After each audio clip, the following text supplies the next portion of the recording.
Hey guys, welcome to gringotaxis.com. Normally I don't do a whole face thing. I don't like putting my face on the internet and stuff, but whatever. This is kind of an important topic. I was in a traveling to Peru Facebook group yesterday, this morning I think maybe, and one of the commenters, see that bus go by me right there? He is literally in the oncoming traffic lane, and you can't see it, but all the traffic in front of us just stopped just to let him get through. So anyway, that's the whole reason of this video that I'm making today. The guy was commenting that he was a what we call a CDL holder, which means a commercial driver's license holder, Class A, which is a large vehicle. Tractor trailer, in Europe a lorry. So yeah, that's what he was commenting on, being a holder of that license, and commenting how he couldn't understand how people were so nervous to drive in Peru, and why so many people think that driving over here is dangerous or whatnot. First and foremost, I've been driving commercially, holding a commercial driver's license or a CDL for a tractor trailer for 25 years, and 20 plus years of that time has been experience in and around the New York City area, including all of northern Jersey and sections of Virginia, Washington, D.C., major metropolitan cities throughout the Northeast, and in some cases I drove more long haul and got into places like Atlanta, Georgia, and Orlando, Florida. So I've been up and down the East Coast basically throughout my 20 years, but the majority New York City. So I'm very familiar with traffic, heavy traffic, people doing stupid things. And I drove a tractor trailer, a minimum, and I want to stress a minimum here, a minimum of 125 to 150,000 miles a year driving a truck with 20 years experience or more. That puts me at 3 million miles of driving, right? 3 million miles of driving experience. Now, anybody can drive a car, right? They all think they're great. Everybody thinks they're good at it. Everybody thinks they're good at it.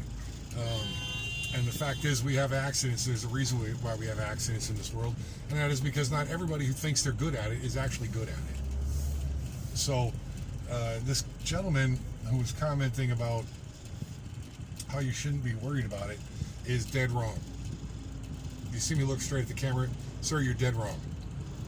You should not be suggesting to tourists who are coming to Peru that they should drive here, especially if they're coming from a small town.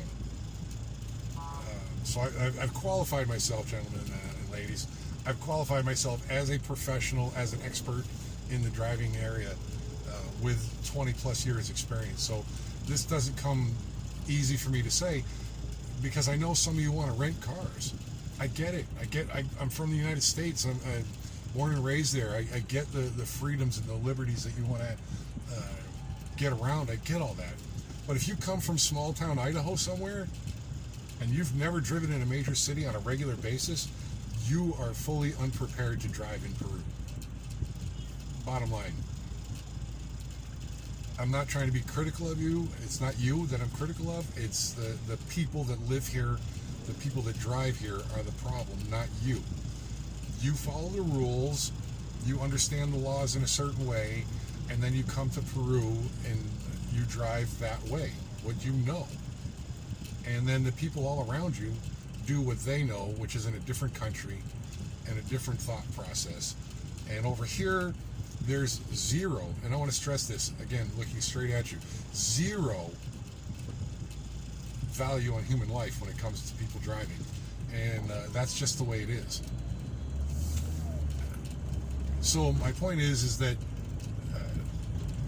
renting a car here is not for the faint of heart. Driving here is not for the faint of heart. definitely not something that you want to seriously consider unless you've got many years of experience driving in a professional capacity. And yeah, you see the camera bouncing around. That is the roads. Those are the roads. You know, you might start watching me zigzag back and forth in the lane a little bit. That's trying to avoid big potholes here. But I've also got 8 years now. I've been here in Peru for 8 years, and I have 8 years of driving experience in Lima, and which is, I'm going to assume, one of the worst areas to drive because they come in from the provinces and they drive like maniacs out there. And so, real quick, the professional drivers, we have terms for what we call four-wheelers, cars, and usually somebody's let me try to make this as simple as possible for everybody. You're an asshole if you drive too fast, or you're a maniac if you drive too fast. If you drive too slow, you're an idiot. So these are the things that truck drivers say to each other when we speak about cars. So the point is that they all do it here. They all have a different thought process. They all drive either way too fast or way too slow. They don't use their mirrors when they go to change lanes. You don't know that. You don't know that they're not going to use it. You just come over here expecting them to use their mirrors. They don't. They don't use their mirrors. They just literally make a lane change. May not be any brake lights on their cars. And this is not, guys, listen carefully. This is not one or two people in a small town that has a brake light out, or one or two people in your neighborhood that has no brake lights on their car, or one or two people in your entire city that have no lights on their car. This is not one or two people in your entire state that are driving the wrong way on a highway. That you may never see that one or two people in your entire state or your entire province or where you live at. Here in Lima and in this country as a whole, that is normal, okay? No brake lights? We don't care. No headlights? There's plenty of light in the city, we don't need it. No turn signal? Just stick my arm out the window, right? And that is the way of life here. That is driving here. Again, do you hear the words I'm using? It is an absolute. That is the way. So unless you're fully prepared to just be driving behind somebody, like right now I'm driving behind a bus that you can't see, and the bus has no brake lights. He has no brake lights. I'm watching him slow down, and he's got no brake lights, right? I wish I could turn around just so you could see it. I can't find the button to turn the camera around, so sorry, guys. But yeah, again, this is not about bashing any of you, because I love you guys. You guys are great. You're my customers. You're great. You're my potential customers. That's even better. But again, I'm not trying to criticize you people. It's the not being familiar with the situation that you're going into. That's the problem. And the people that drive here now, they're familiar with everything that goes on in the driving community here. Not that they've seen it all, but they're familiar with what's going on over here.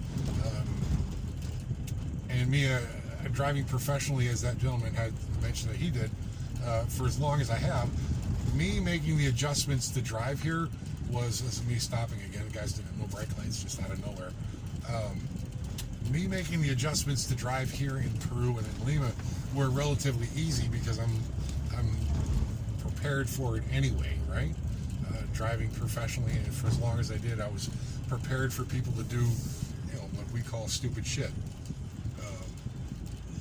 Making lane changes with no turn signals, and nobody wants to be behind a large vehicle, a truck or a bus, because they can't see around them. So I don't know about the rest of the world, but I know in New York City, a city of 8+ million people, lots and lots of people will do some extreme things to get around not being able to see.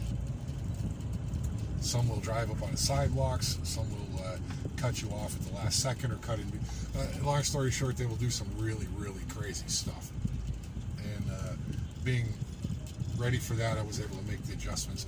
If you're not ready to be that person on the receiving end of people doing stupid shit, you're going to really struggle to drive here. Now, let's say for this example today, what we're talking about, you decide that I'm wrong. Good, it's okay. You can do that. You have the freedom to do that. I'm not the end-all, be-all to everybody here, right? So you're welcome to say, you know what, Walter, you're crazy. Gringo Taxis, you're crazy. You don't know what you're talking about. I can do this, and I'm okay with that. You're able to do that. Just know that you're putting everybody else's life at risk over here doing that, right?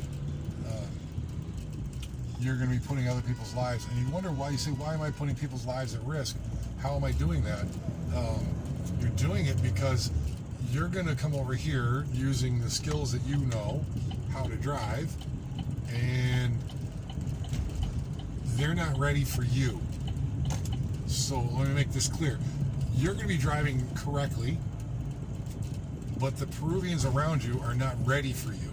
So you stop at a traffic light, they're not going to stop, or they may not stop, because every day they just drive through that red light every day anyway. They don't care. Stop signs, you'll see lots of stop signs over here. Nobody stops for them. Nobody. They literally, they got the word stop written on the ground, the whole 9 yards, a white line on the ground, and they still drive through them. And they don't drive through them slow, they drive through them at full speed. So again, it's not you that's the problem, right? It's not you. It's the Peruvian that doesn't follow the written laws of their own country. It's the devaluation of human life. So whether you're whether you're the driver of the car, they don't care if you get hurt. Whether you're the passenger of their car, they don't care if you get hurt. Or whether you're the passenger in their car, somebody else's car, or your car, they don't care. It makes no difference to them. What matters to them is what they say is primero yo, segundo yo, tercero yo. Yeah. So me first, me second, me third. That's it. That is the way it is here. They'll go to extremes to get that one extra car length in front of you. So I don't want to keep bashing this all day. Guys, just really think, do you really need to drive? And if you do come here and you want, and is your money really helping out as a tourist? If you're renting a car from a large company, let's say Budget or Avis, which I'm not a sponsor of, by the way, any of those large firms, why would you give your money to a large international company when you could give it to a local business that's been struggling for the last 3 or 4 years through COVID? And why would you do that? These big international companies don't need your money right now.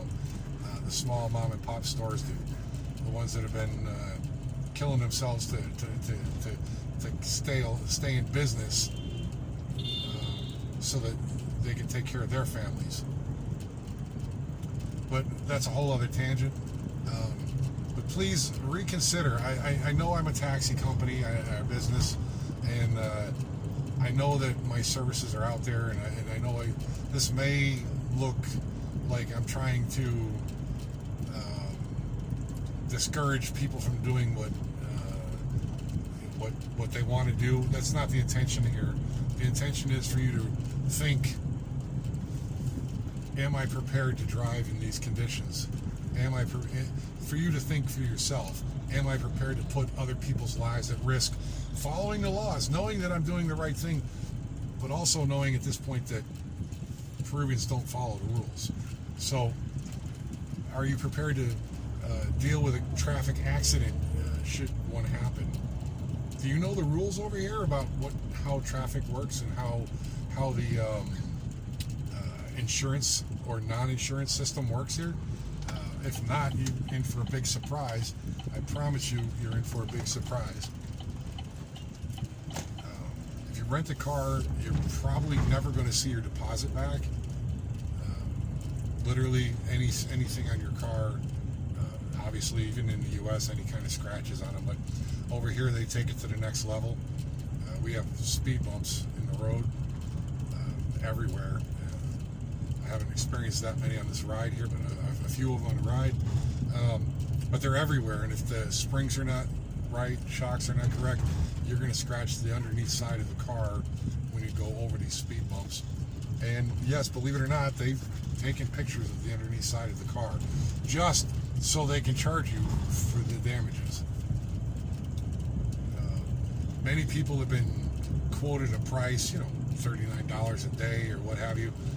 At the end of their week of traveling and use of the car, they ended up with a bill of $5,000 for the car rental for 5 days or 7 days, which is just unbelievable.